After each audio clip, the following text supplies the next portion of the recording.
Hello and welcome back to MAC2311. We are still going over section 3.1. In our previous video, we looked at the constant function and how to take the derivative of such. And in this video, we will be starting to look at power functions and how to find the derivative of those. So let's skip through constant function and we reach the power function. So the power function is written as f of x is equal to x to the power of p, where p is a positive integer exponent. Now, the textbook uses the letter n to signify exponents, but we use p just because it is more different than the letter h, which is often used in the definition of derivative. And when we're handwriting it, n's and h's tend to look the same. So p is nice to use to demark a positive integer exponent or any integer exponent. So using the definition of the derivative, we can find the derivative of a power function. Again, the definition of the derivative is f prime of x is equal to the limit as h approaches 0 of f of x plus h minus f of x over h. So using this, we are going to go through a few examples of how to differentiate a power function because we don't have the power rule yet. We haven't determined if the power rule exists, what it is, what it means. So we're going to go through these examples where p equals 1, 2, and 3. So for the function f of x is equal to x to the power of p, let's start with p is equal to 1. So using the definition of the derivative, we have the limit as h approaches 0 of x plus h to the power of 1 minus x to the power of 1 over h, which is the same as the limit as h approaches 0 of x plus h minus x over h. And this first x and this last x are going to cancel because this is a positive x, this is a subtraction of a positive x or the addition of a negative x, whichever one makes you feel better. So our first and last terms are going to go on vacation and we don't have to look at them again. So we end up with the limit as h approaches 0 of h over h, which is the same as 1, quantity of 1. Now, while we're going through these examples, we want to be thinking, what is the value of the exponent in our answer when compared to our original function? That will help us notice the pattern that we are looking for. So when p equals 2, we have the limit as h approaches 0 of quantity x plus h squared minus x squared over h. And when we FOIL this quantity squared term, we have the limit as h approaches 0 of x squared plus 2xh plus h squared minus x squared over h. And once again, we see that our first and our last digits are going to cancel. We see that our first and last terms are canceling. We don't have to deal with them again. So the next step is to pull an h out of that 2xh and that h squared term so that we can then cancel the h's from the top and the bottom. So we reach the limit as h approaches 0 of h multiplied by 2x plus h over h. These cancel, leaving us with the limit as h approaches 0 of 2x plus h, which is the same as 2x when we plug in 0 for h. So once again, think about what is this a power? What is the power of this term? 2x to the what? Think about it.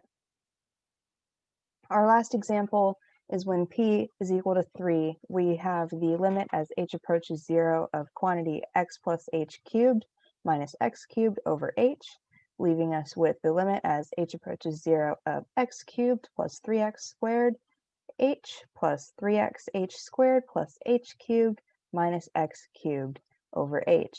And again, as always, our first and our last terms are canceling. They seem to always do that. Let's hope that that is true. So we can pull an h out of the 3x squared h, the 3x h squared, and the h cubed terms leaving us with the limit as h approaches 0 of h multiplied by 3x squared plus 3x h plus h squared. The h's in the top and the bottom will cancel, leaving us with the limit as h approaches 0 of 3x squared plus 3x h plus h squared is when we plug in 0 for h, leaving us with 3x squared. So I'll give you a minute to write these down. I'll go back to the last slide. I'll give you a minute to write these down if you haven't already. Then we'll move on to the next slide and think about the pattern that we have found using these three examples.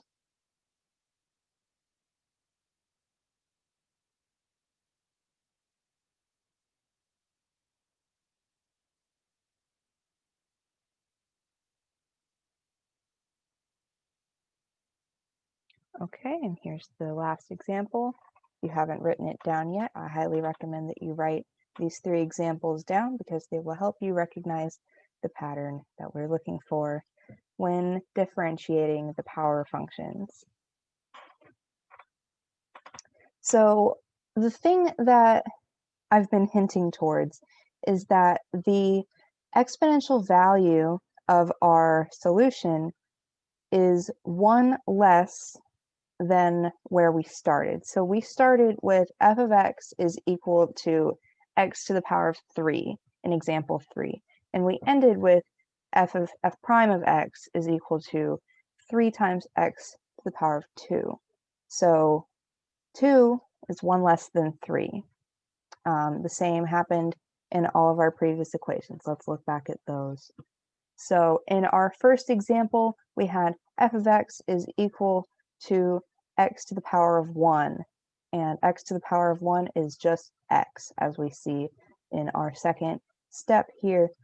And when we end up with just 1, what is 1 in relation to x to the power of 1?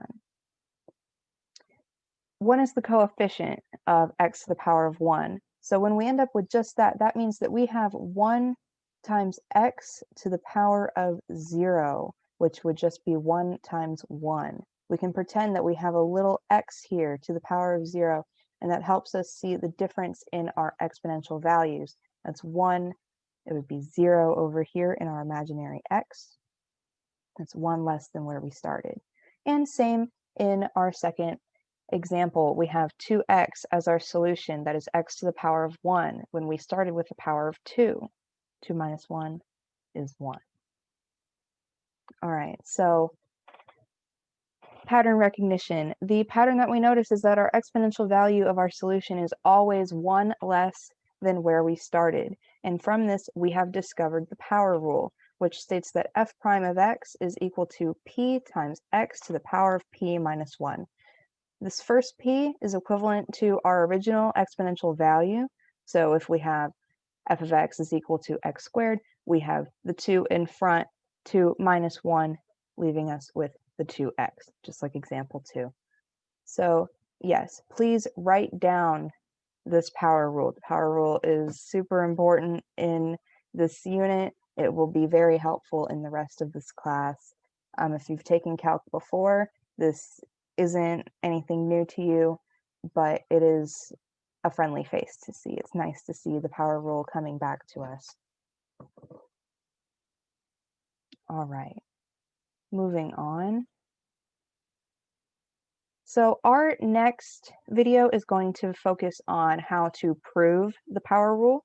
We will be learning about the binomial theorem, which is a tool that we use to take the derivative or to derive the derivative of the power rule.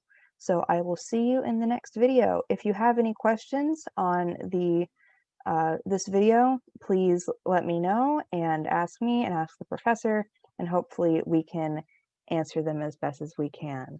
I will see you in the next video. Thank you.